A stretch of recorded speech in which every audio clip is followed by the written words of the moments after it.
இந்த மரணத்துக்கு நிலைநின்ற காரணம் திருச்சி டாஸ்மார்க்கை சேர்ந்த எம் கோன்சியல் அர்ஜுன் மற்றும் பிடபிள்யூடி இன்ஸ்பெக்டர் பாலகிருஷ்ணன், இந்த பிடபிள்யூடி ரைட்டர் அரவிந்த், எல்லாம் தான் காரணம். நல்லா தான் தொழில் பண்ணிக்கிறீங்க, அமைதியாக தான் தொழில் பண்ணுங்க.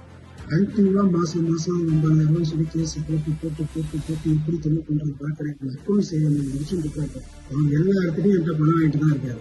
என்னோட கடைகளை மட்டும் 6 கடைகளை மட்டும் வீடு கொடுக்கல, க்ளோசிங் ஆர்டர் போட்டு நான் தடுத்தரவு கொஞ்சம் நிப்பாட்டிடுவேன், பிடிச்சா நீ பண்ணிக்கலாம் செஞ்சுக்கோ அப்படின்னு சொல்லி மிரட்டினாங்க. ஆஃபீஸ் பண்ணி பேசினாங்க. டிஎம்மும் பேசினாங்க, ஏஎம்மும் பேசினாங்க. எத்தனை இல்லீகல் பார் வருது, எத்தனை இல்லீகல் பார் காசு வாங்கிருக்கு. இப்போ கூட நான் அவருக்கு பணம் கொடுத்தது வீடியோ ஆதாரம் என்கிட்ட இருக்கு. வேலன் ஹாஸ்பிட்டலுக்கு கீழே வந்து என்கிட்ட பணம் வாங்கிட்டு போறேங்க, அதுக்கு உண்டான வீடியோ என் போன்ல இருக்கு.